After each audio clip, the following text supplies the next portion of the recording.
ಭಾರತ ದೇಶಕ್ಕೆ ಮುಪ್ಪು ಇದೆ ಅಂದುಕೊಂಡ್ರೆ ಅದು ಕೇವಲ ಚೀನಾದಿಂದ ಮಾತ್ರ. ಈ ಮಾತನ್ನು ಹೇಳಿದ್ದು ಸ್ವಾಮಿ ವಿವೇಕಾನಂದರು. ಈಗ ನಿಜವಾಗಲೂ ನಾವು ಆ ಪರಿಸ್ಥಿತಿಯಲ್ಲಿದ್ದೇವೆ. 4 ದಿಕ್ಕುಗಳಿಂದ ನಮ್ಮನ್ನು ಸುತ್ತಿ ಯುದ್ಧಕ್ಕೆ ಕಾಲೆಳೆಯುತ್ತಿದೆ. ಮತ್ತೆ ಈಗ ಚೀನಾದ ಕಾಲು ಮುರಿಯಬೇಕೆಂದರೆ ನಾವು ಕೂಡ ಯುದ್ಧಕ್ಕೆ ಸೈ ಎನ್ನಬೇಕೆ? ಅವಶ್ಯಕತೆಯೇ ಇಲ್ಲ. ನಾವು ಜಸ್ಟ್ ನೋ ಅಂತ ಹೇಳಿದರೆ ಸಾಕು.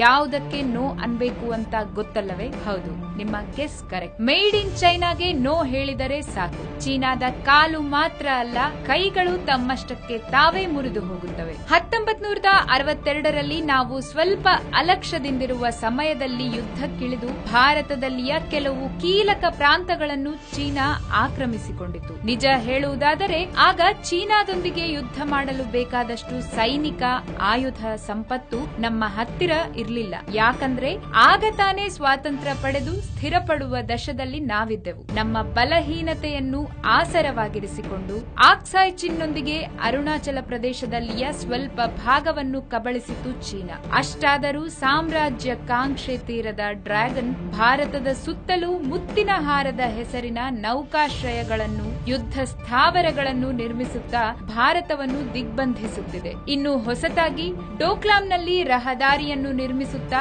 ಈಶಾನ್ಯ ರಾಷ್ಟ್ರಗಳೊಂದಿಗೆ ಭಾರತದ ಸಂಬಂಧಗಳನ್ನು ಮುರಿಯಲು ನೋಡುತ್ತಿದೆ. ಇದಕ್ಕೆ ಅಡ್ಡಿಯಾದ ಭಾರತದ ದಳಗಳು ಚೀನಾಗೆ ಗಟ್ಟಿಯಾದ ಪೋಟಿಯನ್ನೇ ನೀಡುತ್ತಿವೆ. ಒಂದು ಇಂಚು ಕೂಡ ಮುಂದೆ ಬರದಂತೆ ಅಡ್ಡಿ ಹಾಕುತ್ತಿವೆ. ಪ್ರಧಾನಮಂತ್ರಿ ನರೇಂದ್ರ ಮೋದಿ ನೇತೃತ್ವದಲ್ಲಿಯ ಕೇಂದ್ರ ಪ್ರಭುತ್ವ ಕೂಡ ಚೀನಾವನ್ನು ನೋಡಿ ಅಳುಕುತ್ತಿಲ್ಲ. ಅವರ ಸೈನಿಕ ಆಯುಧ ಸಂಪತ್ತು ನಮಗಿಂತ ಜಾಸ್ತಿ ಇದ್ದರೂ ಕೂಡ ನಾವು ಯುದ್ಧಕ್ಕೆ ಸಿದ್ಧ ಎನ್ನುವ ಸಂಕೇತಗಳನ್ನು ನೀಡುತ್ತಿದೆ. ಧೈರ್ಯದಿಂದ ನಿಲ್ಲುವುದೇ ವಿಜಯ, ಭಯವೇ ಮರಣ ಎನ್ನುವ ರೀತಿಯಲ್ಲಿ ಡೋಕ್ಲಾಂನಲ್ಲಿ ಸ್ಥಿರ ನಿವಾಸಗಳನ್ನು ಸೃಷ್ಟಿಸಿ ಚೀನಾಗೆ ಗಟ್ಟಿಯಾದ ಪ್ರತಿಯುತ್ತರವನ್ನ ನೀಡುತ್ತಿದೆ ಇಂಡಿಯನ್ ಆರ್ಮಿ. 1962ರ ಕಾಲದ ಭಾರತ ಅಲ್ಲವೆಂದು ಈಗ ನಾವು ಕೂಡ ಏನಾದ್ರೂ ಮಾಡಬಲ್ಲ ಸ್ಥಿತಿಯಲ್ಲಿದ್ದೇವೆ ಎನ್ನುವ ಎಚ್ಚರಿಕೆಯನ್ನು ನೀಡಿದೆ. ಇದಕ್ಕೆ ಚೀನಾದಿಂದ ಬರುತ್ತಿರುವ ಪ್ರತಿ ಸವಾಲ್ಗೆ ಬದಲು ನೀಡುತ್ತಾ ಡ್ರ್ಯಾಗನ್ ಅನ್ನು ನಿಯಂತ್ರಿಸುತ್ತಿದೆ.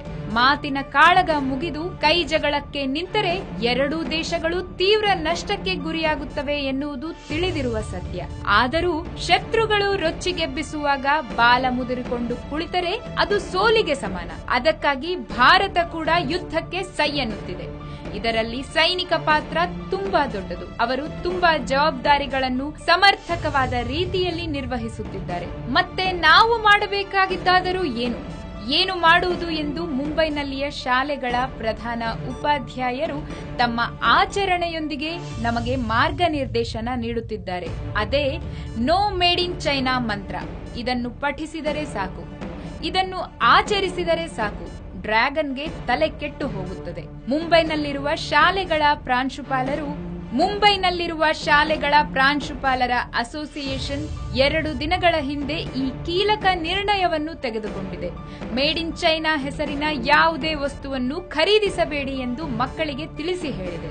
ಇನ್ನು ಮುಂದೆ ಚೀನಾ ವಸ್ತುಗಳನ್ನು ಬ್ಯಾನ್ ಮಾಡಿ. ಇದು ಆದೇಶವಲ್ಲ, ದೇಶದ ಶ್ರೇಯಸ್ಸಿಗಾಗಿ ನಾವೆಲ್ಲರೂ ಪಾಲಿಸಬೇಕಾದ ನಿರ್ಣಯವೆಂದು ಅದಕ್ಕಾಗಿಯೇ ನಿಮ್ಮಲ್ಲಿ ಮನವಿ ಮಾಡುತ್ತಿರುವುದಾಗಿ ತಿಳಿಸಿದ್ದಾರೆ. ಪ್ರಪಂಚದ ಫ್ಯಾಕ್ಟರಿ ಎಂದೇ ಹೆಸರಾಗಿರುವ ಚೀನಾದಲ್ಲಿ ಉತ್ಪತ್ತಿಯಾಗುತ್ತಿರುವ ವಸ್ತುಗಳಲ್ಲಿ ಆ ದೇಶದ ಪ್ರಜೆಗಳು ವಿನಿಯೋಗಿಸುತ್ತಿರುವುದನ್ನು ಬಿಟ್ಟು ಉಳಿದವುಗಳಲ್ಲಿ 80% ವಸ್ತುಗಳನ್ನು ಭಾರತಕ್ಕೆ ರಫ್ತು ಮಾಡುತ್ತಿದ್ದಾರೆ. ಅಷ್ಟೇ ಅಲ್ಲದೆ ಚೀನಾದ ಕಂಪನಿಗಳು ಭಾರತದಲ್ಲೂ ನೆಲೆಯೂರಿ ವಸ್ತುಗಳನ್ನು ಉತ್ಪತ್ತಿ ಮಾಡುತ್ತಿದ್ದಾರೆ. ಇದರ ಫಲಿತವಾಗಿ ಸಾವಿರಾರು ಕೋಟಿಗಳಷ್ಟು ಹಣವು ನಮ್ಮ ದೇಶದಿಂದ ಚೀನಾದ ಪಾಲಾಗುತ್ತಿದೆ. ಅನಧಿಕಾರ ಲೆಕ್ಕದ ಪ್ರಕಾರ ಒಂದು ದಿನಕ್ಕೆ ಸುಮಾರು 100 ಕೋಟಿ ರೂಪಾಯಿ ಬೆಲೆ ಬಾಳುವ ವಸ್ತುಗಳನ್ನು ಭಾರತೀಯರು ಖರೀದಿಸುತ್ತಿದ್ದೇವೆ. ಒಂದು ವೇಳೆ ಇವುಗಳನ್ನು ಖರೀದಿ ಮಾಡುವುದು ಬಿಟ್ಟರೆ ತಕ್ಷಣವಾಗಿ ಚೀನಾ ದಿನಕ್ಕೆ 100 ಕೋಟಿ ರೂಪಾಯಿಗಳ ನಷ್ಟವನ್ನು ಅನುಭವಿಸಬೇಕಾಗುತ್ತದೆ.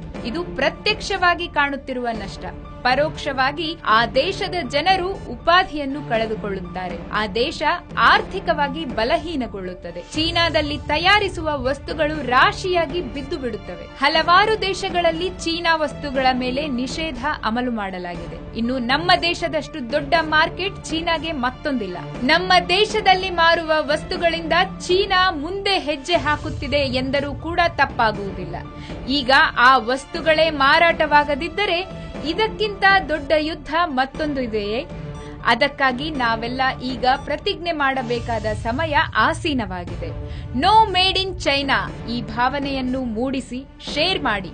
ಇದರಿಂದ ಸಾವಿರಾರು ಲಕ್ಷ ಭಾರತೀಯರಿಗೆ ಈ ಸಂದೇಶವನ್ನು ತಲುಪಿಸಬಹುದು. ನಮ್ಮ ಕರ್ತವ್ಯವನ್ನು ನಾವು ನಿರ್ವಹಿಸೋಣ.